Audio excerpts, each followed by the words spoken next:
व्याख्या करने जा रहे हैं। तो इसकी व्याख्या करने के लिए पहले शब्दों के अर्थ देखेंगे। यहाँ पर कुछ शब्द दिए गए हैं, जैसे गुहा, गुफा, सरीखी यानी उसके जैसी या समान, दारुण यानी भयंकर या घोर निर्दयता होना, और दैनी यानी दीनता, और नीरव यानी शब्द रहित या शांत। ऐसे और भी शब्द हैं, लेकिन ये कुछ शब्द थे जिनके की अर्थ हमें नहीं ज्ञात हो तो हम व्याख्या नहीं कर सकते। इसके बाद हम लिखेंगे कि हम कहाँ से कहाँ तक की व्याख्या कर रहे हैं, तो इसको कहते हैं संकेत। जैसे हम लोग जो पहली व्याख्या कर रहे हैं वह अंधकार से पहला शब्द है और आखिरी शब्द इसका क्या है, खिसकास। यहाँ तक हम लोग इस पद की व्याख्या करेंगे। इसके बाद व्याख्या लिखने के लिए हम उसका संदर्भ लिखते हैं। संदर्भ में क्या होता है कि ये पाठ का नाम और कवि का नाम, तो उसको किस तरह से लिखते हैं कि प्रस्तुत पद्यांश या प्रस्तुत पंक्तियां हमारी पाठ्य पुस्तक की वे आंखें पाठ से ली गई हैं। तो वे आंखें जहां आएगा उसको हम इन्वर्टेड कोमा में लिखेंगे, से ली गई है। उसके बाद लिखेंगे इसके रचयिता कौन है, सुमित्रा नंदन पंत है। प्रकृति के सुकुमार कवि या छायावादी प्रमुख कवि कौन है, सुमित्रा नंदन पंत है। इसके बाद क्या लिखा जाता है, प्रसंग।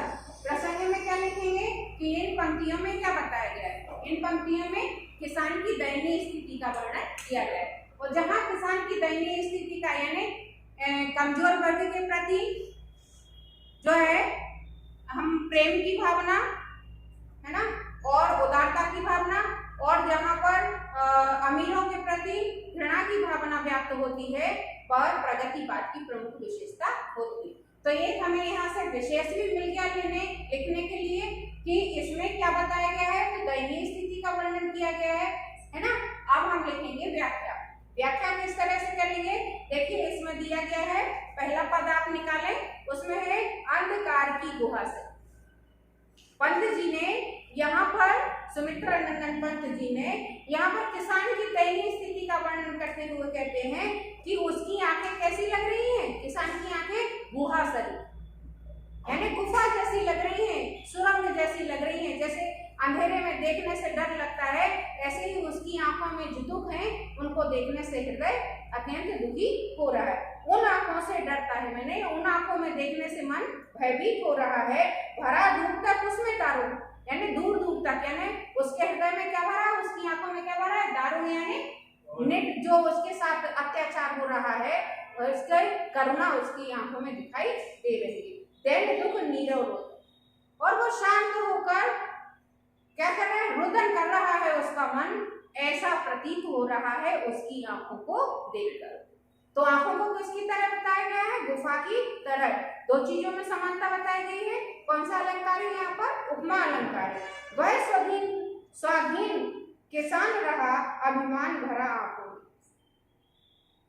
आज हमारा भारत देश स्वतंत्र हो गया, लेकिन किसान की स्थिति जैसी की तैसी बनी हुई है। तो आगे कभी कहते हैं कि वह स्वाधीन किसान तो हो गया, लेकिन अभिमान भरा उसकी आंखों में, और जो स्वाभिमान भरा था, स्वतंत्रता का स्वाभिमान उसकी आंखों में भरा था, छोड़ उसे मझधार आज संसार का दार सरदस भय किसका। क्या हो गया, संसार में वह दुख के सागर में डूब कर रह गया और स्वाधीनता ने कहीं उसका साथ छोड़ दिया। ये हमारा पहला पद की व्याख्या हुई। इसी तरह से हम दूसरे पद की जब व्याख्या लिखेंगे तो क्या चेंज हो जाएगा, यहाँ पर ये जो हमारा संकेत है ये बदल जाएगा, और इसको बदलने के लिए हम इसमें फिर पहले की तरह लहराते यानी पहला शब्द जो है वो लिखेंगे और डैश लग यहाँ पर, और फिर अंतिम शब्द जो है इसका वो क्या है, मैं मारा। ठीक है, तो यहाँ पर ये दूसरे पद की व्याख्या फिर शुरू हो जाएगी। और दूसरे पद में हम किस तरह से लिखेंगे, लहराते हुए खेत द्रगों में हुआ बेदखल बहे अब जिस। देखिए यहाँ पर जब हम इसकी व्याख्या लिखेंगे तो संकेत के बाद क्या आएगा, संदर्भ। संदर्भ चुनाव भी एक जैसा होगा, पाठ का नाम और कवि का नाम। फिर आता है प्रसंग। इसका प्रसंग भी हम देखें तो पूरे में कवि ने किसान की दयनीय स्थिति का वर्णन किया है। तो इस पद में भी किसान की दयनीय स्थिति का वर्णन किया गया है कि पहले क्या क्या चीजें थी उसके पास और अब कैसे उन चीजों से रहित हो गया है, इसका वर्णन यहाँ पर किया गया है। देखिए हम सेकेंड पैराग्राफ की व्याख्या करेंगे। लहराते हुए खेत द्रगों में, द्रग यानी नेत्रों में, आंखों में, वह लहराते हुए जो उसके खेत थे उसके पास थे पहले, वह दिखाई उसको, मतलब उनकी अनुभूति हो रही। क्योंकि छायावाद की हमने विशेषताएं जो आपको बताई थी कि वेदना की तीव्रता, अनुभूति की घनता, यानी कितनी गहराई से उसके दुख को कवि ने यहाँ पर व्यक्त किया है। क्या कहते हैं कि हुआ बेदखल वह अब बेदखल हो गया, यानी पहले उसके पास थे लेकिन अब वो उसके पास नहीं रहे। हंसती थी उसके जीवन की हरियाली जिनके तृण यानी एक कण कण में हरियाली व्याप्त थी। कैसे उसके खेत लहराते थे, वो वह खुशी उसकी आंखों में दिखाई देती थी। अब वह खुशी खत्म हो गई है। आंखों में ही घूमा करता वह उसकी आंखों का तारा। आंखों का तारा यानी बहुत प्यारा होना, यानी उसका जो पुत्र था जो उसके हृदय के नजदीक था, यानी बहुत प्यारा था। आंखों का तारा मुहावरा है, मुहावरे का प्रयोग किया गया है और यहाँ पर आंखों का तारा मुहावरे का अर्थ होता है अत्यधिक प्रिय होना। तो आंखों में घूमा करता है जो हम उसका पुत्र था किसान का, वह उसकी आंखों में निरंतर उसकी तस्वीर घूमती रहती है। क्यों घूमती रहती है? कान कुनोन की लाठी से जो गया जवानी में। कानकुन यानी जमींदार। यहाँ पर हम जो पढ़ रहे हैं जमींदारी प्रथा में किस तरह से किसानों का शोषण होता था।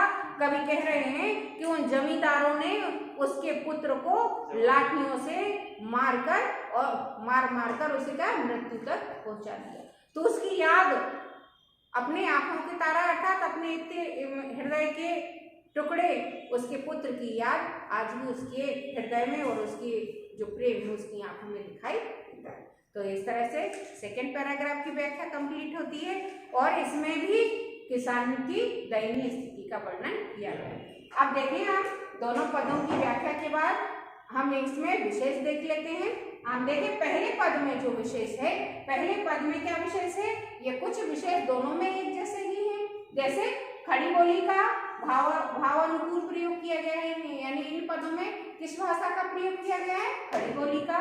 दूसरा है अंधकार की गुफा सरीखी, जो ये पंक्ति है इसमें दो चीजों में समानता बताई गई है चूंकि, इसलिए इसमें उपमा अलंकार है प्रमुख रूप से और इसमें अनुप्रास अलंकार भी है इसके, है ना। अब आता है ये जो छंद है, कौन सा छंद में लिखा गया है? ये जो पद हम पढ़ रहे हैं, कल आपको बताया था कि पंत जी ने मुक्तक भी लिखे हैं, है ना, और आटुकांत और तुकांत दोनों तरह के छंद लिखे हैं। तो इस तरह से इनका जो ये छंद है मुक्तक छंद के अंतर्गत आता है। और अगली भावना जो है प्रगतिशील भावना, जैसा हमने बताया तो प्रगतिवाद की प्रमुख भावना इनके काव्य में विद्यमान है कि अमीरों के प्रति आक्रोश और गरीबों के प्रति सहानुभूति का भाव दर्शाया है और किसान की दयनीय स्थिति का चित्रण इन पंक्तियों में किया गया है। अच्छा, सेकेंड पैराग्राफ में देखें तो अलंकार बदल जाएगा। तरण तरण पुनरुक्ति प्रकाश अलंकार, एक शब्द की आवृत्ति हुई है लेकिन उसके अर्थ भिन्न भिन्न नहीं है और बाकी जो विशेष है यानी काव्य सौंदर्य रहेगा वो यथावत है, जैसे कि मुक्तक छंद का प्रयोग हुआ है, प्रगतिशील भावना है, खड़ी बोली का प्रयोग किया गया। तो इस तरह से हम देखें तो इसमें ये विशेष यानी काव्य सौंदर्य इस तरह से लिखा जाए।